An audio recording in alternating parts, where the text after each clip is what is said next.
Olá, você acompanha a partir de agora na edição de hoje do Nazaré Notícias. Depressão atinge milhões de pessoas no mundo. Termina nesta sexta-feira a primeira fase para o saque da cota do PIS.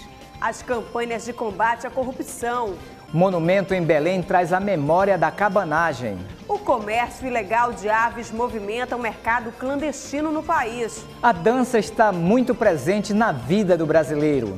Na entrevista de hoje vamos falar sobre alimentos com agrotóxicos. Hoje é quarta-feira, 27 de junho, e o Nazaré Notícias já está no ar.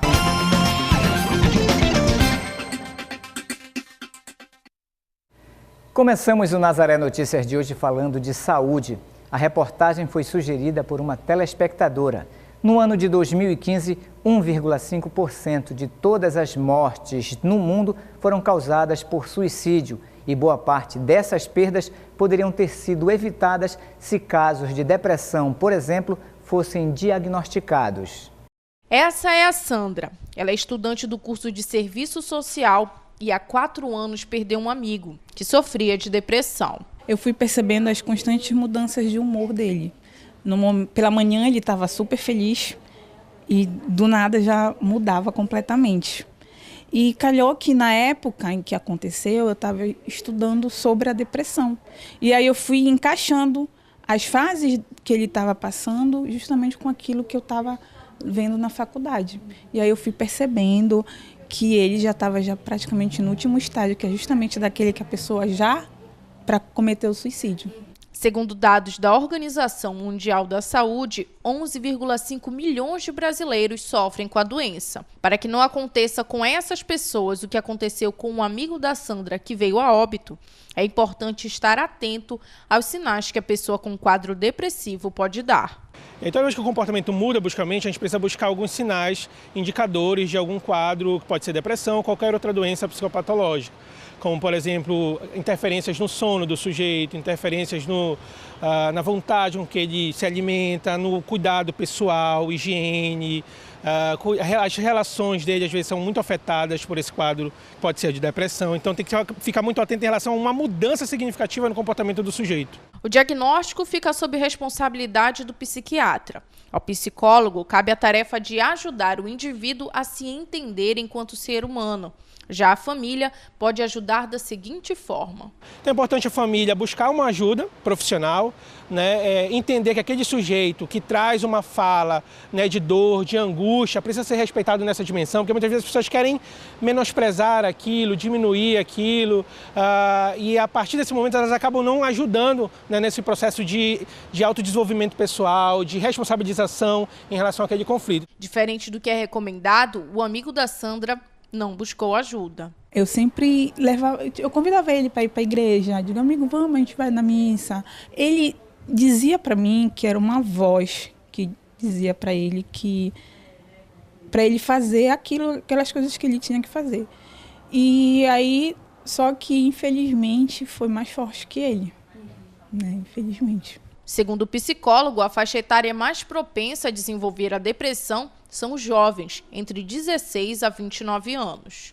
A faixa entre 16 anos até os 29 anos, né, são fases de possibilidades grandes de você desenvolver depressão. Então, por isso que a gente vê um número bem grande de jovens, adolescentes, as pessoas estão se inserindo no mercado de trabalho, estão vivendo, né, toda essa ansiedade de, né, estar bem posicionados no mercado de trabalho. Tudo isso tem afetado. As doenças outras psicológicas, os transtornos psicológicos, eles são muito em função de todo um arsenal social que a gente está vivendo hoje.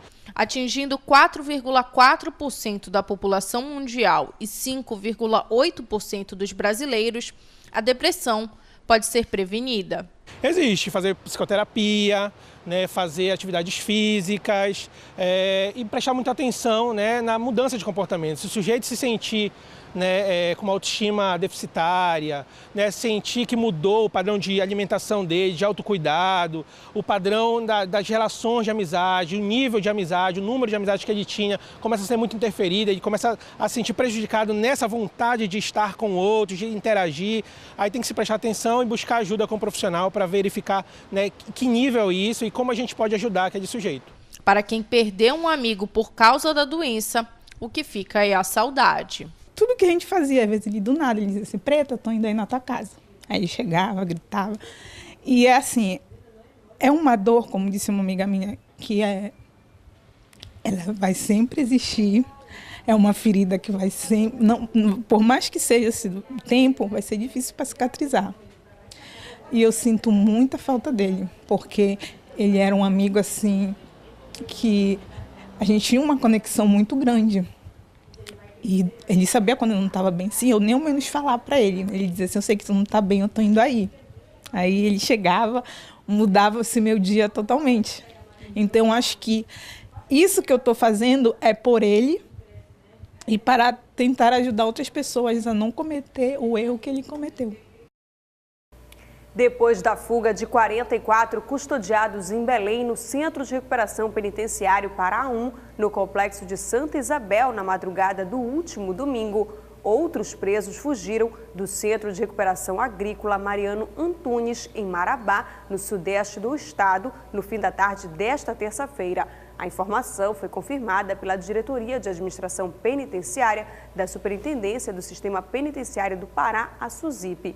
Segundo informações iniciais, a fuga ocorreu com apoio externo de um grupo armado. Atualmente, o CRAMA custodia 629 presos e a capacidade é para 180. Houve troca de tiros com policiais militares que faziam a segurança da unidade prisional. A SUSIP ainda apura o número de presos que conseguiram fugir. Uma revista estrutural e a recontagem está em andamento na unidade prisional e conta com reforço na segurança. E agora nós vamos falar de alimentação. Os agrotóxicos atualmente são usados para combater mosquitos e pragas em lavouras e agriculturas. Eles não são proibidos, porém seu uso em excesso pode trazer consequências para a saúde. Um levantamento internacional mostrou que 36% dos alimentos compostos na alimentação dos brasileiros contêm agrotóxicos acima do limite permitido, principalmente o arroz, o feijão e o café. Não é isso, Larissa? Isso mesmo, Marcos. Mais uma vez, a nutricionista Vanessa Lourenço está aqui com a gente para tirar todas as dúvidas. Se você quiser participar da nossa entrevista, pode enviar um WhatsApp para a gente. Nosso número é o 988023444. Vanessa, a gente pode começar falando para as pessoas. Existe uma pesquisa que fale quais são os principais alimentos aí que estão nesse perigo dos agrotóxicos? Existem várias pesquisas sendo publicadas, né? Uma mais recente fala que o que tem mais agrotóxico, pepino, mamão, maçã, morango, né? É um dos alimentos que tem uma quantidade bem grande de agrotóxico. Ele é muito perecível, ele é muito sensível, então os produtores acabam utilizando uma quantidade maior de agrotóxico. O governo, ele tem tentado combater isso com fiscalizações para esses produtores usarem uma quantidade mínima de agrotóxicos. Existe uma legislação dessas quantidades e alguns produtores acabam usando uma quantidade maior do que deveria, né? Então, o governo tem tentado melhorar essa fiscalização para que a gente acabe consumindo alimentos com menos agrotóxicos. Eu imagino que seria quase impossível a gente sanar isso e tirar, comer alimentos sem agrotóxicos, porque você só consegue produzir em larga escala se você utilizar os agrotóxicos para prevenir as pragas, os insetos. Então, o que a gente tem que fazer é, na verdade, minimizar e contar com o governo, com essa fiscalização, para que esses produtores utilizem o mínimo possível, né? Qual o prejuízo à saúde, Vanessa, desses alimentos com agrotóxicos? Ao longo do tempo, né, todo dia você ingerindo esses alimentos, ingerindo agrotóxicos em excesso, você tem riscos de câncer, de doenças degenerativas, de doenças cardiovasculares, doenças do estômago, do trato gastrointestinal. Isso, claro, que a longo prazo. Então, hoje a gente tem visto altas prevalências, né, desse tipo de doença, o câncer principalmente. Então, algumas pesquisas mostram que o excesso do consumo desses alimentos com agrotóxicos acaba aumentando o risco dessas doenças, o que é muito preocupante. Mas a gente tem que tentar minimizar isso, comprar alimentos orgânicos, tentar procurar dentro da sua cidade as feiras do agricultor, do pequeno agricultor e tentar incentivar. De que forma nós, consumidores, incentivamos isso? É indo nessas feiras e comprando, né? Então, a gente tem hoje várias praças, a Praça Brasil tem, a Praça Batista Campos tem. Então, existe um cronograma mensal e procurem essas feiras de agricultores para que vocês consumam esse tipo de alimento. Agora, quem está em locais que geralmente não possuem essas feiras, né? Existe alguma alternativa em casa? Comprei um alimento comum na feira ou no supermercado. Eu posso fazer algo para diminuir essa incidência de agrotóxico? Bom, a gente fala em lavar o máximo que você puder, lavar bem, esfregar bem esse alimento. Alguns estudos falam do hipoclorito, mas não são estudos muito conclusivos que o hipoclorito tiraria o agrotóxico. Porém, se você ingerir o alimento cru, o hipoclorito é necessário ser utilizado para que você diminua a quantidade de micro-organismos e diminua o risco de intoxicação alimentar. Então, a cada 1 litro de água, 1 colher de água sanitária, que é o hipoclorito de sódio, você deixa de molho esse alimento que vai ser consumido cru, com a casca ou folhas, durante 15 minutos. Depois você enxágua com uma água de boa qualidade, para que você também tire o excesso do hipoclorito.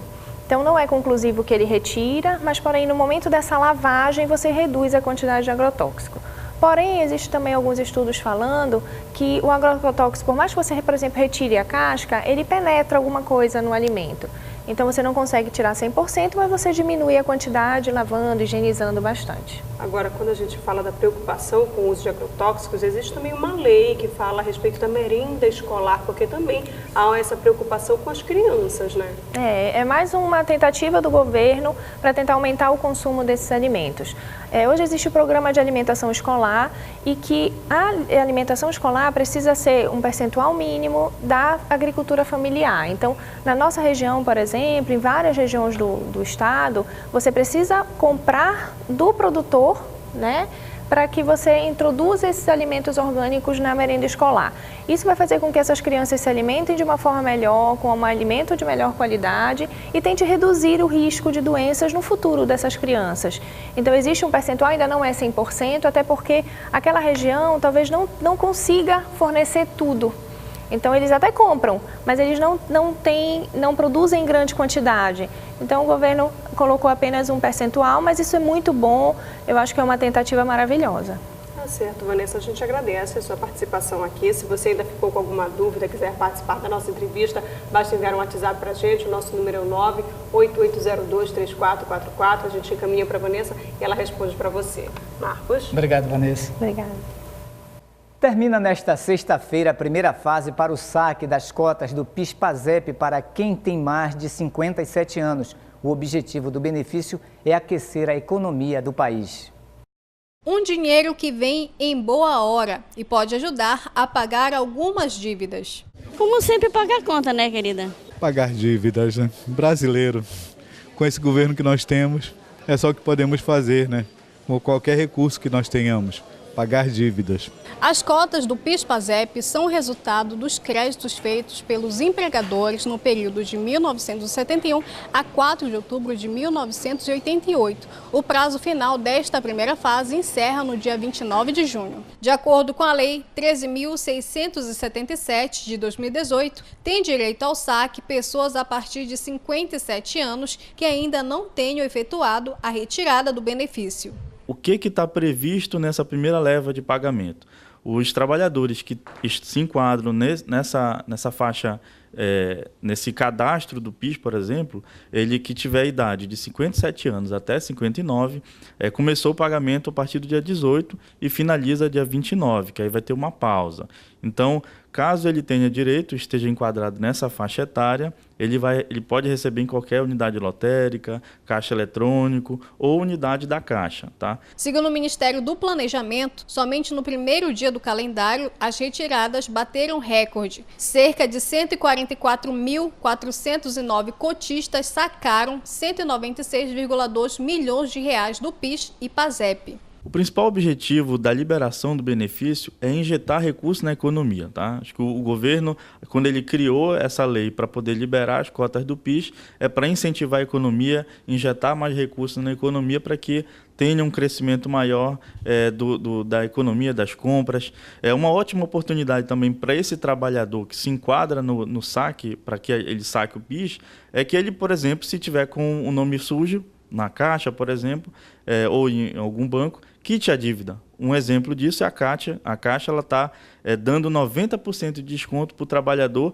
que recebe a cota do PIS, tá? E vai em qualquer unidade da Caixa e tiver dívida, ele pode quitar com 90% de desconto. No estado do Pará, mais de 300 mil pessoas serão beneficiadas. Serão beneficiadas mais de 372 mil pessoas no estado do Pará inteiro. Isso gira em torno, que vai injetar na economia de recursos, cerca de 480 milhões de reais. É o valor estimado. Seu Claudomiro se dirigiu até uma agência da Caixa para saber se tinha direito ao saque do PIS. Estou vendo se tem alguma coisa aí do governo que botou agora, né? Até 57 anos. Vou ver se eu tenho alguma coisa aí para mim. Para evitar filas, o superintendente explica que as consultas a saldos e o saque podem ser feitos em outros locais. Ela pode consultar o PIS detendo o cartão cidadão em qualquer caixa eletrônico, unidade lotérica ou na própria agência da Caixa. Pode consultar também através do site da Caixa, www.caixa.gov.br/cotapis, tá? Ou pelo próprio aplicativo de celular do Caixa Trabalhador. Ele baixa o aplicativo e consulta com o número do PIS. Tá? Se ele bastando ter o número do PIS, ele faz a consulta ou com o nome e data de nascimento e CPF, também é válido. E agora vamos falar sobre trabalho escravo. 17 trabalhadores em situação análoga de escravidão foram resgatados de fazendas nos municípios de Santana do Araguaia e São Félix do Xingu, sudeste do Pará. A fiscalização ocorreu nos dias 6 e 16 de junho. Ao chegarem na primeira propriedade, no município de Santana do Araguaia, os auditores fiscais do trabalho resgataram 13 trabalhadores sem condições mínimas de segurança e de saúde. O grupo móvel identificou trabalhadores, entre eles um adolescente de 15 anos, atuando na construção e na manutenção de cercas, roço de mato com utilização de motosserra, manuseio com o gado e outros serviços da fazenda. Eles também produziam queijos e faziam o preparo das refeições. Nos últimos anos, o Brasil vem sofrendo com inúmeros casos de corrupção.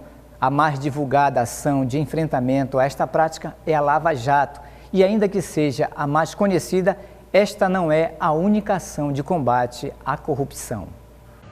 Há alguns anos, a maior preocupação do brasileiro era a marolinha.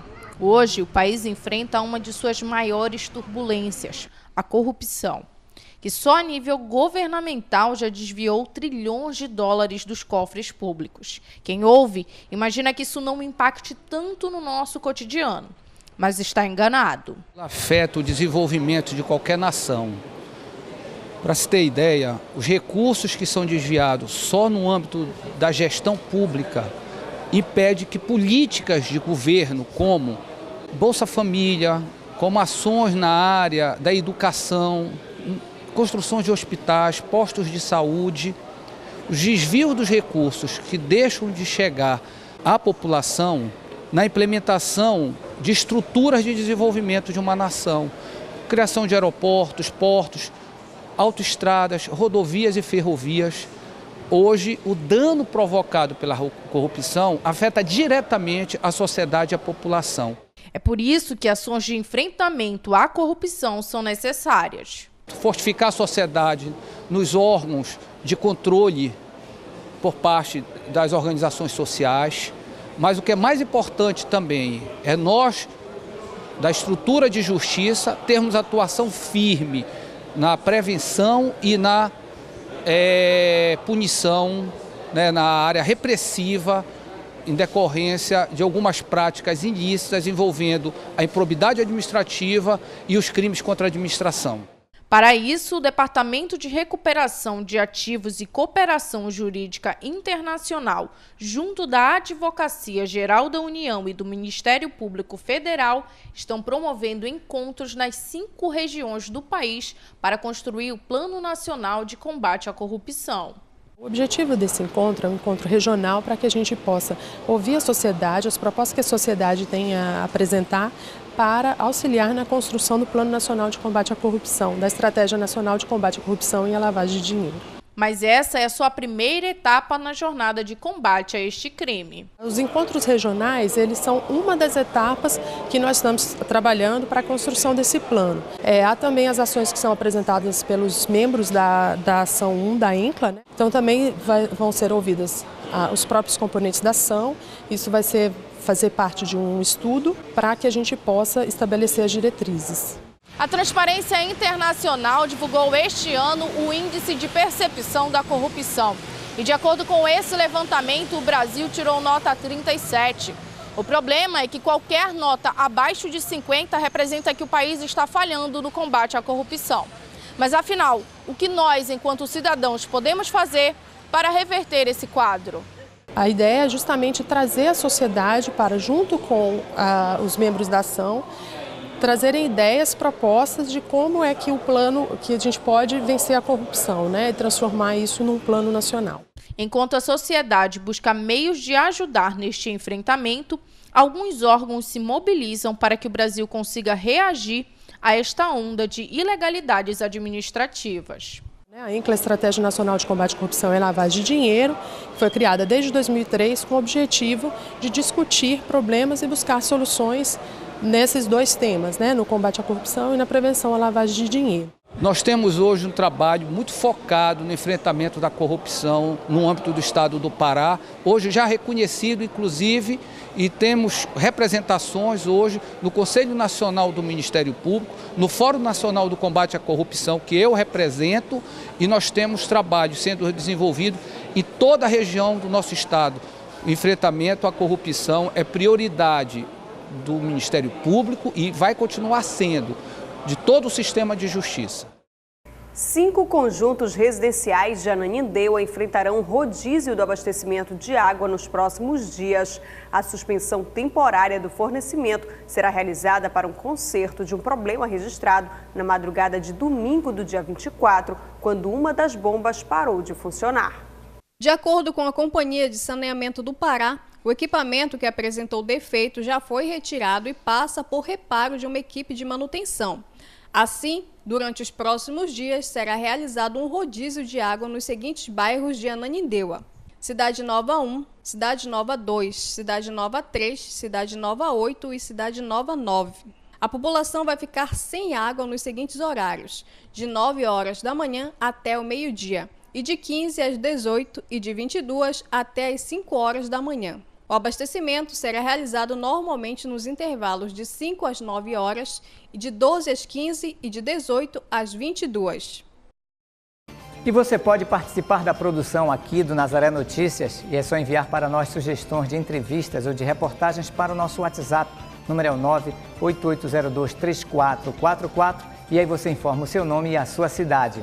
E ajude os meios de comunicação da Arquidiocese de Belém. Seja mais um e faça parte da família Nazaré. Ligue 4006-9211. E você acompanha ainda nesta edição. Monumento em Belém traz a memória da cabanagem. O comércio ilegal de aves movimenta o mercado clandestino no país. A dança está muito presente na vida do brasileiro. Voltamos com o Nazaré Notícias e agora vamos falar de paisagem urbana e história. Andando por Belém, você já deve ter visto o Monumento da Cabanagem. Mas você sabe o que ele significa? O espaço faz alusão à história da província do Grão-Pará. A Revolta da Cabanagem foi um dos fatos mais marcantes da história do Pará.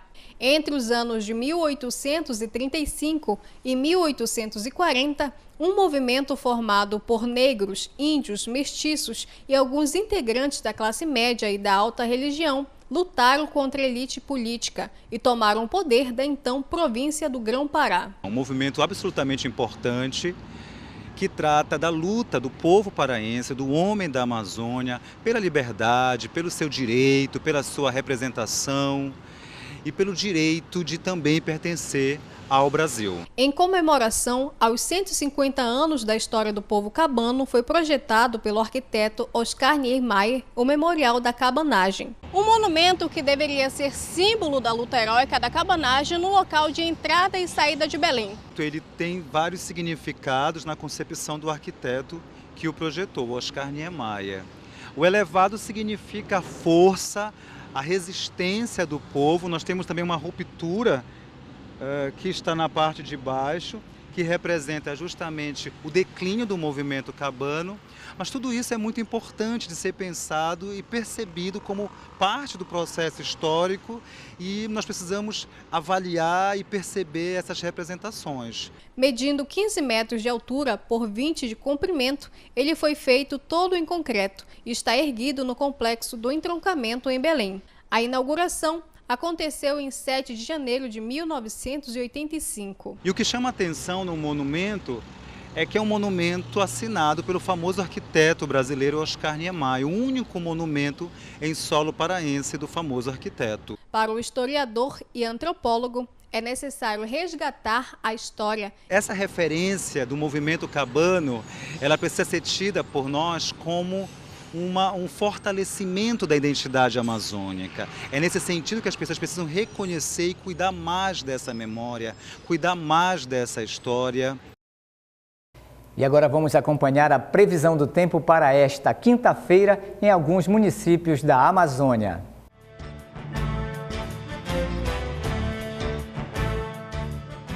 O sol toma conta do município de Magalhães Barata. O dia será quente e a chuva deve aparecer no final do dia. A temperatura mínima fica em torno de 24 graus e a máxima pode chegar a 34. Na cidade de Altamira, o dia também terá muito sol, porém não há previsões de chuva. Pela parte da tarde, o céu fica parcialmente nublado e os termômetros marcam temperatura mínima de 23 graus e a máxima de 34. No município de Igarapé-Açu, o tempo se mantém estável. Há previsões de muito sol pela parte da manhã e tempo encoberto de tarde. À noite deve chover rapidamente. A temperatura varia de 23 a 32 graus. No município de Ji-Paraná, no estado de Rondônia, o calor continua aquecendo a cidade. A previsão é de muito sol e tempo seco. Não há previsões de chuva. Os termômetros registram temperatura mínima de 22 graus e máxima de 33. Na cidade de Labra, no Amazonas, a quinta-feira terá tempo encoberto. À tarde deve chover em áreas isoladas. A temperatura vai variar de 22 a 30 graus. E na capital do Acre, a previsão é de tempo aberto. O dia será de sol com possibilidade de chuva à noite. A temperatura varia de 19 a 33 graus. E com as férias escolares chegando, vamos falar sobre praias. De acordo com o último laudo de balneabilidade divulgado pela Secretaria de Meio Ambiente do Maranhão, apenas 4 dos 21 pontos localizados em praias entre São Luís e São José do Ribamar estão próprios para o banho. Apenas 19% das áreas nas praias possuem condições seguras. Os dados foram coletados entre 20 de maio e 17 de junho de 2018 e todas as praias avaliadas apresentaram áreas com problemas de poluição. Em São Luís, as praias da Ponta da Areia, do Olho d'Água e do Calhau não estão aptos para o banho em os pontos analisados. E ainda falando de praia e meio ambiente, as ações do projeto Lixo Zero da Faculdade de Oceanografia da Universidade Federal do Pará serão realizadas neste final de semana nas praias de Salinas, no nordeste do estado do Pará, para combater o lixo nas praias paraenses. Este ano, o projeto de limpeza e educação ambiental visitou as praias de Mosqueiro, Salinas e Agudual. Em uma caminhada de 1 hora pela Praia do Farol, em Mosqueiro, é possível coletar 70 quilos de lixo, canudos, garrafas, tampinhas e sacolas plásticas. Amanhã, a ação é realizada em uma praia, aliás, na praia de Cuiarana, e na sexta-feira e sábado nas praias do Farol Velho e Atalaia, em Salinas. A Catedral de Belém comemora 400 anos de evangelização e, para comemorar a data, a igreja está promovendo a sua segunda corrida, que acontece neste domingo, dia 1º de julho. A repórter Juliana Brito tem mais informações.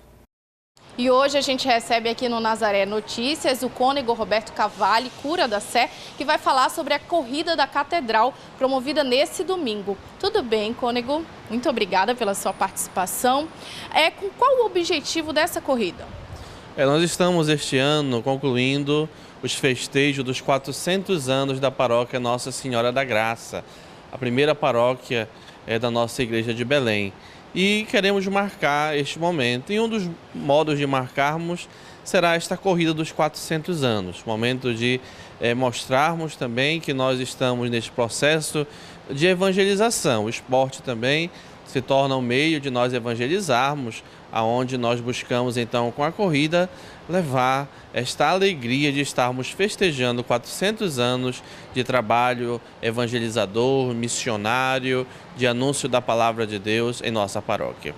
Qualquer pessoa pode participar. Como é que vão ser feitas as inscrições? As inscrições estão sendo feitas na Catedral, na Secretaria da Catedral, também nos horários de missa, há um plantão na Catedral. Qualquer pessoa pode se inscrever, fazer a sua inscrição e participar com alegria desta corrida que tem este marco histórico para a nossa paróquia. Então, faça aí um convite para que as pessoas possam participar da corrida. Então, venham se juntar a nós, fazer esta homenagem também à nossa paróquia Nossa Senhora da Graça, que completa 400 anos. E você correndo, você participando conosco, você está também, então, ajudando a nossa catedral e fazendo com que este momento, este marco histórico, fique marcado também por você. É isso, a gente agradece a participação do Cônego, muito obrigado. E eu volto com vocês aí no estúdio. E lembrando que a largada da corrida da Catedral será às 6 da manhã, em frente à igreja, nas proximidades da Praça Frei Caetano Brandão, onde também será o ponto de chegada. Mais informações sobre as inscrições, ligue para o número 2121 3724. Hoje a Igreja de Belém celebra Nossa Senhora do Perpétuo Socorro e aqui na Arquidiocese a devoção à Senhora do Perpétuo Socorro reúne centenas de pessoas na paróquia dedicada à Santa, na rodovia Arthur Bernardes, que hoje inicia a festividade em honra à padroeira. À noite acontece a procissão luminosa. A festividade este ano tem como tema Com a Mãe do Perpétuo Socorro, sejamos discípulos missionários do Redentor em um mundo ferido, e o lema da devoção à ação. E acontece até o dia 1º de julho, com missas, procissões e atrações culturais. Sábado, às 16 horas, a Caminhada da Juventude. A festividade encerra no dia 1º de julho, com missa solene às 19 horas. E vamos voltar a falar de meio ambiente. A Amazônia possui uma rica fauna, por isso o comércio ilegal de aves é uma das atividades que mais movimenta o mercado clandestino aqui no Brasil. Muitas vezes encontrados em situações degradantes ou presos em gaiolas. As aves são animais muito cobiçados. Retirá-los do seu habitat para criá-los de forma doméstica é considerado crime. A criação de pássaro silvestre é proibido por lei. Então, ela não pode ser pego nem comercializado. Então, isso é um crime ambiental realmente. O contrabando de aves silvestres tem como objetivo o lucro. De acordo com o relatório da Polícia Federal, por ano, cerca de 38 milhões de animais selvagens são retirados da natureza. A atividade ilegal movimenta em torno de 3 bilhões de reais. Grande parte dos resgates de animais é feito através das denúncias. Nós recebemos várias denúncias via 181, Disque Denúncia, né? Essas denúncias elas são verificadas, a gente faz uma mini operação na cidade, vai aos locais indicados, né? E se tiver, a gente faz a apreensão e a detenção da pessoa que está de posse desses animais. Após o resgate, as aves são examinadas. Em alguns casos, apresentam sinais de maus tratos. E normalmente o que motiva essa apreensão são as condições que esse animal se encontra, e o outro fato, às vezes, é pela falta de licença ambiental quando esse animal requer, no caso, animais silvestres pertencentes à nossa fauna.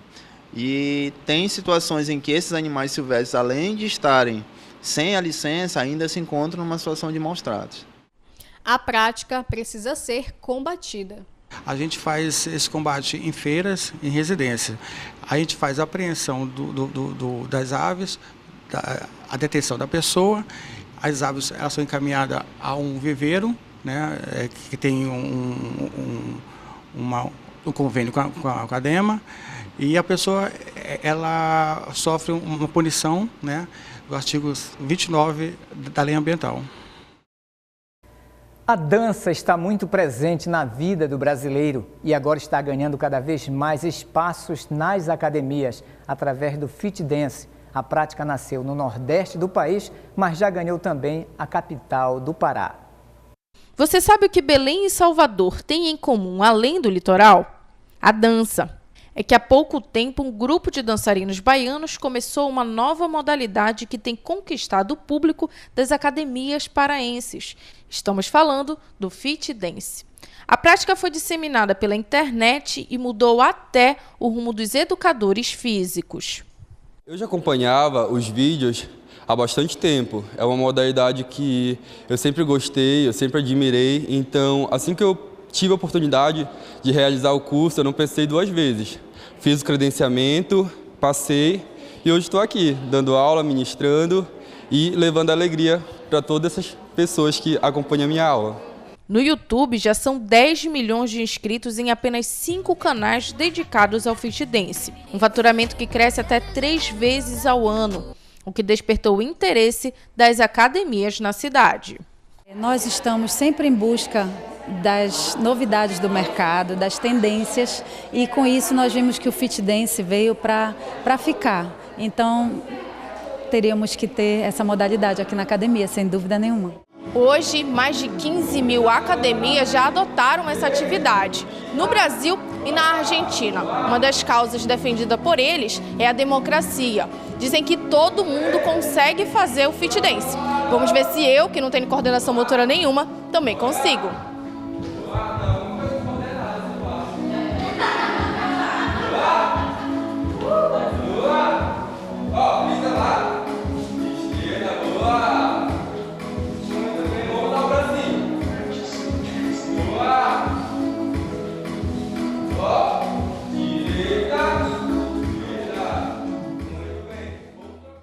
Além da democracia, a prática também trabalha sob outros pilares.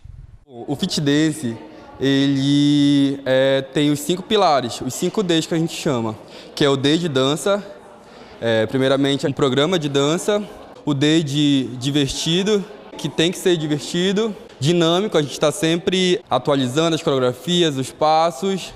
Outro D também que a gente usa bastante é o D de desafiador. A gente está sempre limpando os passos, tanto para os alunos novos que estão entrando, tanto para os alunos que já participam da modalidade há bastante tempo. Talvez seja por isso que a procura por essa modalidade tem sido cada vez mais constante nas academias. As academias, de um modo geral, em vários lugares do Brasil, estão se adequando a esse método novo de dançar e se divertir, para todas as idades, com certeza. O melhor de tudo é que, além da queima calórica e da perda de peso, o Fit Dance também oferece outros benefícios. O benefício principal da aula é trazer divertimento e alegria para os praticantes. Mas também nós temos muitos outros, como a questão da socialização. Aqui eles socializam, eles interagem entre eles. A questão da autoestima. A pessoa, quando vem, dança, esparece, se diverte, ela sai daqui com a autoestima dela super elevada. E para a gente é muito bom.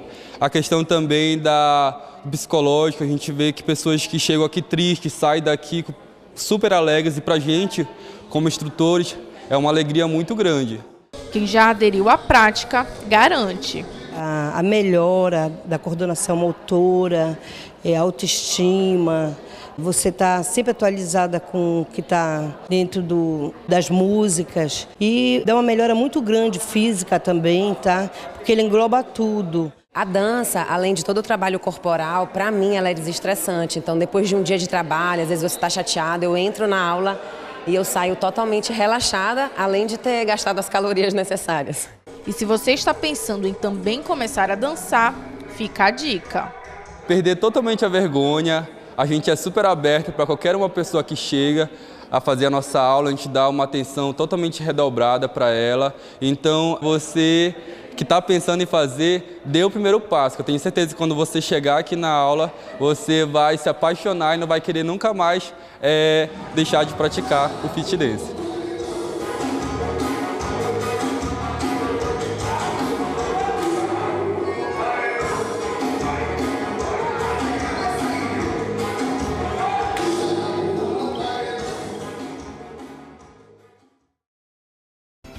E essas foram as notícias de hoje. Para dar sugestões de entrevistas ou de reportagens, é só enviar para o nosso WhatsApp. O número é o 988023444. Se você quiser rever nossos vídeos, acesse o portal Nazaré, www.fundacionazaré.com.br, ou a nossa página no Facebook. Ajude os meios de comunicação da Arquidiocese de Belém. Seja mais um e faça parte da família Nazaré. Ligue 4006-9211. E o Nazaré Notícias de hoje fica por aqui. A gente se encontra amanhã na próxima edição. Até lá. Até lá.